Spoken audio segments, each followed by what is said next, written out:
Hello, everyone. All right, so welcome.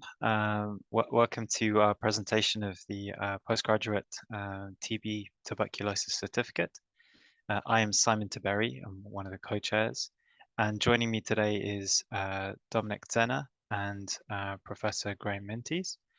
And the three of us coordinate the postgraduate TB certificate together with Rebecca Chappell and David on the call. So that's our group, and I'll just be going through a few slides presenting the course. And so let's see if this works. Yeah, I can click here.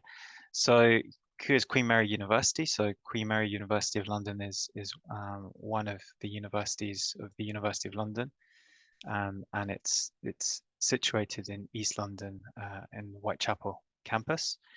And we all collaborate and work within the Blizzard Institute. The Blizzard Institute is it's a large institute within the university with over 400 members of staff, 120 academic faculty members, scientists and clinicians. These are some of the pictures of the really new facilities in Whitechapel, and we do a lot of courses in medicine, biomedical sciences, and there's neurosciences, and also postgraduate teaching, just like the TB certificate. A lot of the courses are fully embedded within clinical practice or research, and so it's one of the more prominent research institutes within the university. So tuberculosis. So why TB? So TB is one of the main, it is the top infectious disease killer. So unfortunately, it's now back to doing that again. And a third of all antimicrobial resistant deaths have been ascribed to tuberculosis. So TB is still a big problem in the world, regardless of whether you're in endemic countries or not. We still have a lot of tuberculosis in the UK, particularly in East London, for example. And it's estimated that a fourth of humanity have an infection with tuberculosis, with a 5 to 10% risk of reactivating TB and developing the disease within their lifetimes. And so it's a big problem. It can be a huge problem in some areas of the world. In some areas of the world, unfortunately, like Southeast Asia, it's within the top 5 causes of death, and it's top 8 causes of death in Africa. So it's still a big problem in some areas of the world. We're fortunate here in the UK that it's not to those proportions, but in the around about the First World War or the 19th century, 1 in 5 to 1 in 4 deaths in the UK was due to tuberculosis. So it was a big killer over here a long time ago. And it's still a big problem in these developing world countries or in lower income countries where the economies are being held back by this horrible disease. So we've had COVID, and the latest estimates are still being corrected. So due to COVID, a lot of the TB services have been hit, whether in the UK or in other countries. TB staff were pulled into working in COVID wards, and TB for a period of time was no longer really managed effectively. We really don't know very well the real estimates of TB now in the post-COVID world. We're trying to ascertain exactly what is happening with the drug-resistant TB cases as well. So why PGCert and TB? So it's obviously TB is a big problem. It continues to be a threat because of drug resistance.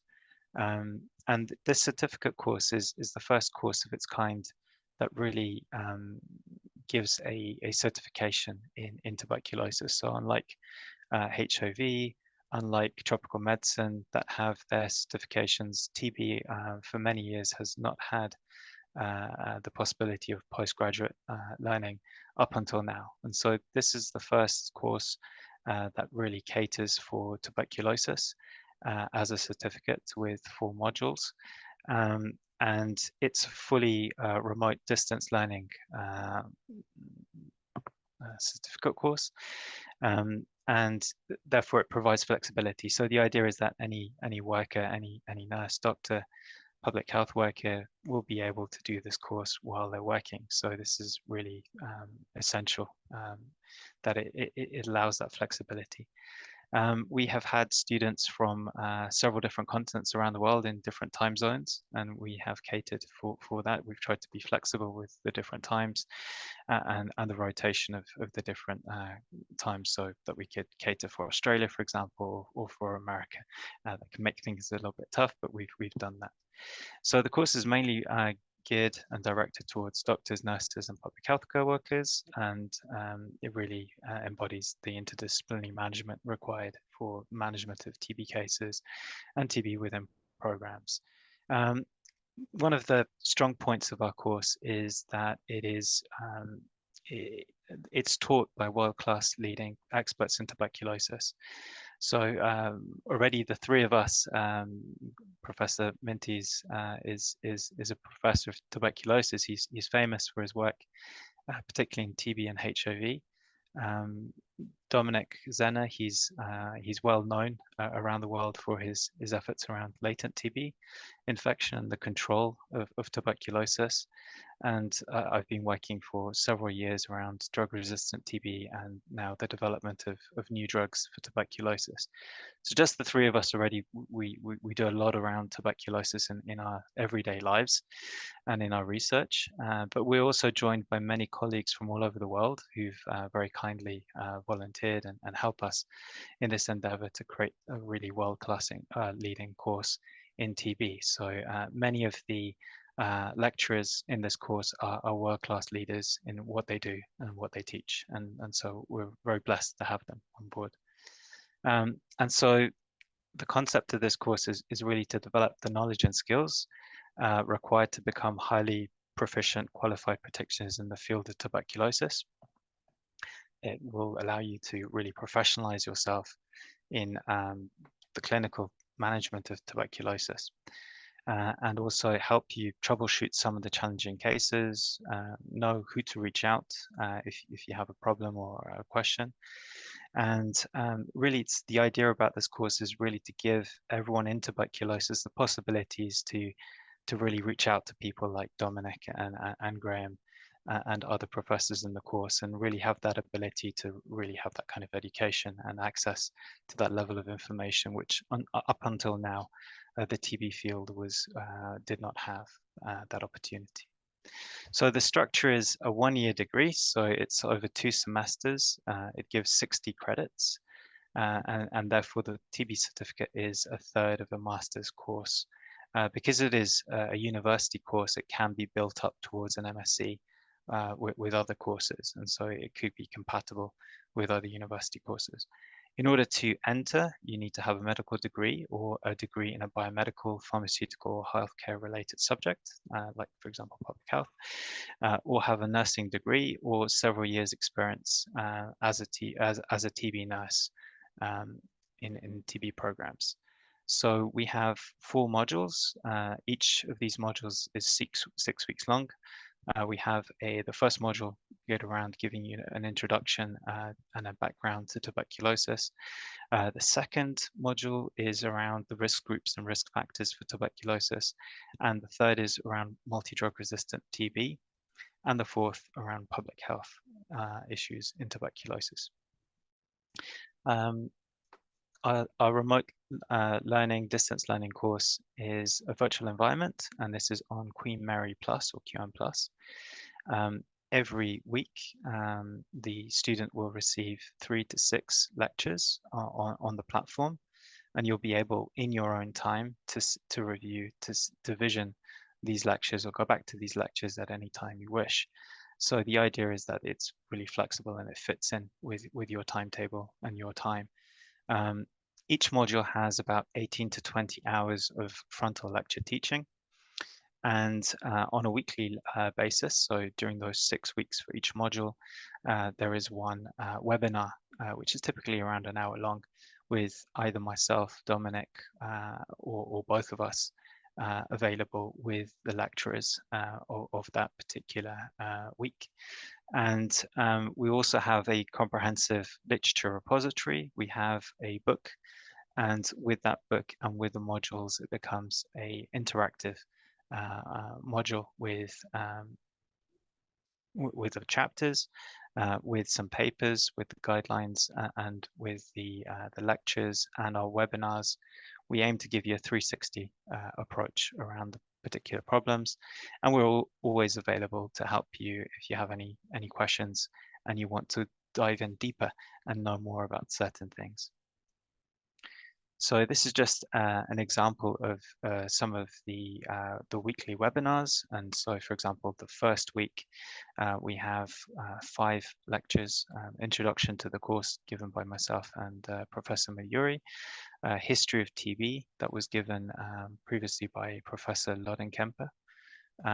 The mycobacterium, this is given by Dr. Jose Caminero from Spain. Epidemiology of TB given by Professor Mario Roviglioni, who used to be the ex-director for TB in Geneva at the WHO. And then we have other webinars that go into, for example, into immunology. That's given by Professor Goletti from University of Rome. And for example, latent TB is given both by Delia, Alberto, and Judith, and they're respectively experts within the latent TB infection space. So every week has its lectures, which are available to you on QM Plus in your own time. You review them, and then on a weekly basis we have a lecture. So, for example, these were given at 5 o'clock in the afternoon in the UK back in October, but we have changed those around to fit in with everyone's timetables as much as possible. We do try to give you some mentorship as well, and this is also available depending on your requirements. Many of us are available and happy to give some of our time to mentor you and go through some of the material or other questions you want to have answered or other areas you want to develop. And so this is the whole idea of the course, is really to give you that help and that support. Assessments, we have end of term assessment examinations.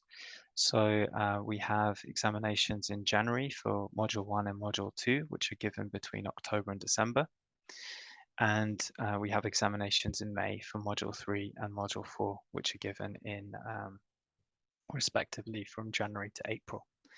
The examination is online. It's a time it's a time restricted test, and they're mainly multiple choice questions, best of 5, and some short answered questions. For the public health module, Module 4, there is a written assignment.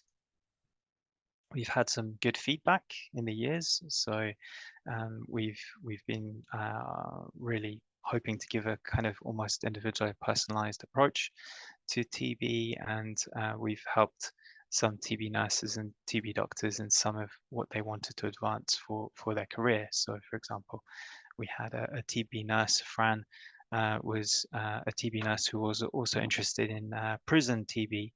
And so we put it together with some experts in prison TB medicine from around the world, and we helped her really with her practice.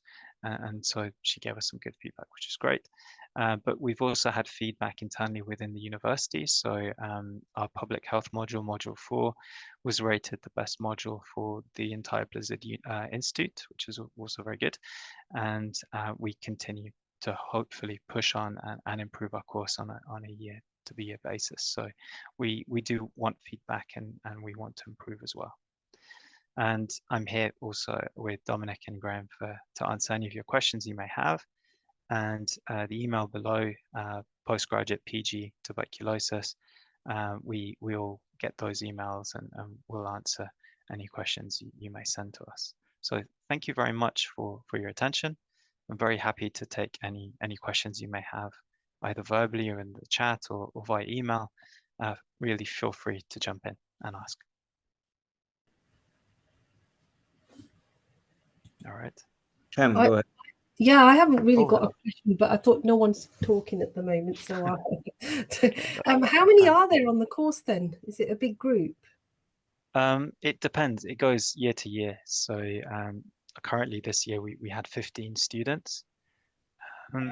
and they're broken up in between doctors, nurses, and public healthcare workers. So Yeah, um, it's just it's very that's a small difficult group, to 15. yeah, it's just very difficult at the moment because, as you know, nurses are leaving. I'm the lead TB nurse for Coventry, Warwickshire, and Okay, it's just nurses are leaving, and it takes years to train good TB nurses, and then to keep them. So absolutely. but I mean, I know what I've you're talking about. yeah, yeah, but this is sort of really the way to go forward because you can carry on doing your work. And sorry, I'm looking that way because the second desk laptop's on that way, but the camera's on this No, way. no trouble at all. Mm, Don't worry. We're It, used to it. It's yeah, teams. it's the only way because I've just finished the LSTM last year and a bit ago, Hmm. the rapid diploma, and the TB was literally very very short. Yes, It it was was one module. it was just and then I had to be one of the speakers, and I thought, but Okay, they're interesting. developing it now, so this is just marvelous. But let other people come in now. Sorry. No, no, absolutely. So Cam, around that, we do have nurses. We cater for nurses as well. So we understand what is needed within TB programs. The whole idea of the course is to really professionalize and help nurses, doctors develop in their careers within TB. And it's really there a platform for everyone to develop together. But yeah, it's more than a module. It's a course. It gives you a certificate at the end. It's competitively priced, and yeah, the idea is that it will help you develop into a leader in TB. By the end of this course, you'll know who's who in TB and how to get hold of people that have answers to your questions or challenges in your future career. So that's really what it's all about. Clementine, please jump in. Hi, I'm Clementine. I'm actually Clementine. working with Prof. Mainkeys on the new Okay, strep TB trial. I'm a very junior doctor. I'm just my ComServe, and my interest in TB comes in because, excuse the balloons, I just had a birthday. okay, nice. Happy birthday. Thanks. My interest comes in because I was put in very rural South Africa Okay, for my ComServe, and I was the doctor that had to deal with all the TB patients because I wanted to do internal medicine. Obviously, they gave me the TB ward, which had all the complicated HIV and TB sure. patients with opportunistic infections and all Yes. the everything in between. So, what I learned there was just how little we know as doctors in terms of managing, specifically drug interaction when things go wrong, and it's not just a standard formula. Yes. With MDR, everybody likes to follow a very tabulated approach, and that's not always the case with the person in front of you. Indeed. Thankfully, we had a hotline. We have an HIV and TB hotline, and they helped me immensely because I didn't have much specialist support. I also think a lot, I mean, in South Africa, at least my perception is that there's a lot of knowledge around HIV, but TB is just like a little lecture within HIV instead of something Yes. itself. So I was really happy to see this being promoted because I think it's very beneficial working in Newstrap. Like you really appreciate what advanced TB and disseminated TB really looks like from a clinical point. My question after that long Yes. Thank you introduction for that. was what scholarship opportunities available? Yes, that's a really good question. So we are working on it. We have been working on it for a few years now. It's a difficult space, scholarships, because both universities have been hit very hard by COVID, and also the UK economy. Unfortunately, they've saved a lot of money, unfortunately, through international development. So they've cut funding on a whole range of levels, and we've also had Brexit as well. So unfortunately, we're going through a difficult time. But to answer your question around scholarships, we're looking at developing partnerships with corporate entities and working on ways to provide these courses for free for some in countries where £3,000 is beyond anyone's means. So that is work in progress. Just exactly when that will arrive, that's always difficult to say. We have several conversations every couple of months with different funders and donors, and we always try to get these bursaries. We will continue to strive and push, but I've been unsuccessful so far, unfortunately. Sorry about that. Yeah, just to add to that, what we did achieve with the university is to have a flat pricing. Normally, you pay quite a lot more for overseas students, and to keep the pricing with not inflate the pricing actually in keeping with inflation. So we kept it low. So that's one achievement that we did. So we are thinking about these kind of things constantly.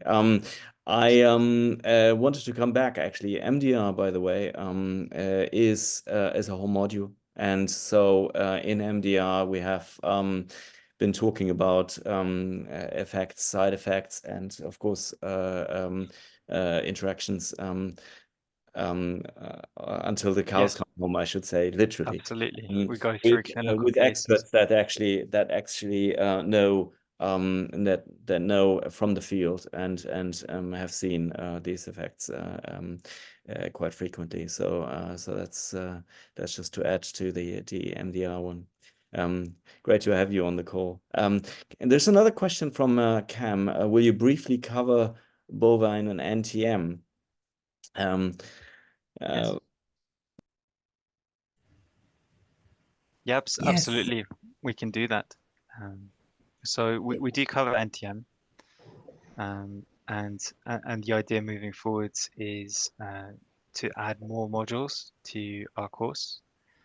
But for now, we do have NTMs. We have access to the leaders in bovine TB.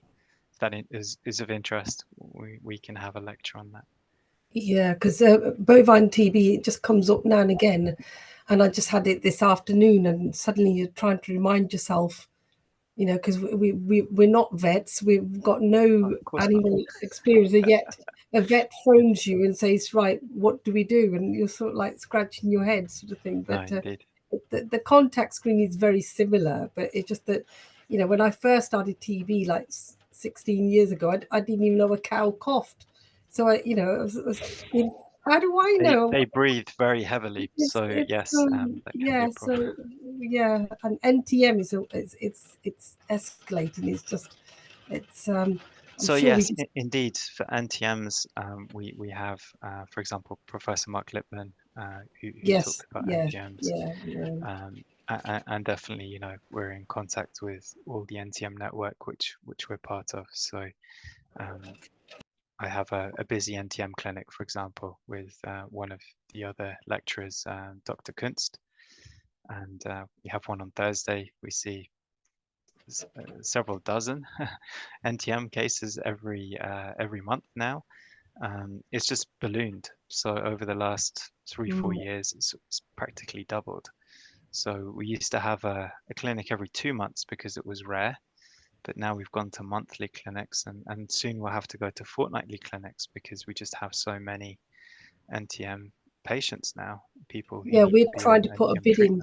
Yeah, we're trying to put a bid in so that the nurse, because we're not sort of covered, we're not funded to look after NTMs yet. We've all got about 3 or 4 each on our caseloads because no one else looks after them, and the drugs are very similar. And then you're fighting for the drugs because the drugs keep getting short supply, yet some of them are very similar. So who do you give them to? No, they're very challenging cases, and they're more challenging than TB because of how long you need to treat them for and manage them. They can Yeah. be quite tricky. So, you know, typically they're with you for at least 18 to 24 months. And once you've completed treatment, if they haven't relapsed, then you will continue to review them and follow them up for a period of time. So what happens is your caseload just continues to double, triple in a very short period of time. And there are a lot of challenges because of the increased toxicity of having lots of drugs in elderly people on several concomitant medications. It gets Yeah. really tricky. So you need pharmacy input. You need to do a bit of respiratory nurse physio. There may be discussions with surgeons for some of the cases. A lot of the people do not tolerate the medications either. So it is very, very challenging. I think it's more challenging than TB at sometimes. Yes. Outside of the inpatient setting, it can be very, very difficult indeed. Yeah, thank you. Yeah. Very welcome.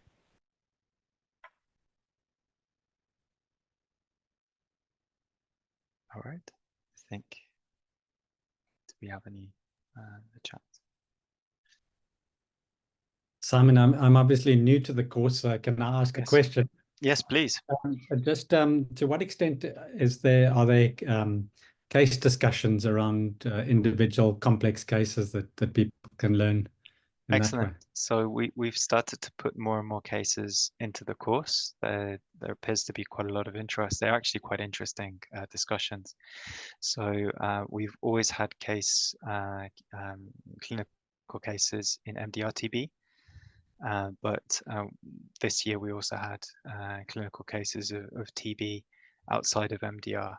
So what we've seen is that there's a lot of interest in the cases. And so we've started to put in more cases around the other modules as well, and case scenarios, and make it more interactive as well. So we have had physicians and nurses in our courses, and it's been great discussions looking at it from different angles together as a kind of multidisciplinary team meeting. So it's been good. With a lot of our students bringing in their own cases that they have at the moment and discussing them here in the course as well. So that's been very good, and I have to say probably one of the best parts of the course has been these interactive cases. Thank you. Yeah, when we do the webinars, actually, this is so the format really is basically is kind of what I call meet the expert type format. So it's basically, you know, the idea is that hopefully the students would have seen all the lectures that are there on them, all the material that is there, and come prepared with some questions, and it becomes quite interactive. And usually it does become interactive in the second half of it, after some warming up. But then actually it becomes quite good. And as Simon indicated, actually we had quite a few case discussions where people are actually bringing their own cases, and that I find really interesting, because then you have the direct interaction with the expert as well, you know, saying, oh, you know, I've got this patient, I'm looking after this patient at the moment, and I have no idea what to do. And so this is a live sort of almost advice service online, which I thought was quite beautiful. Thanks, Becky, for answering Clementine's question. So yes, so the module 1 and 2 run from September. I think usually it starts in the 3rd week of September, and in what I call the first semester, which is basically ending round about Christmas, or what we call Christmas, which is usually mid of December. And then from mid-January we start again until March with the other 2 modules. And then you know, in January there is the first 2 modules are being assessed by the exam, and then in May the second 2 modules from, you know, the January to March. So I hope that makes sense. So so that's the idea. Thank you. Super. So I think if there's no further questions or things to discuss, then we'll close the call. But please do get in touch with us or email us if you have any queries, and we'll answer. And we look forward to having you on the course next year. Yeah, right. Thank you. Bye now. Thank you. Thanks. Thank Take you. care. Bye. Thanks for dialing in. Bye. Bye. Bye.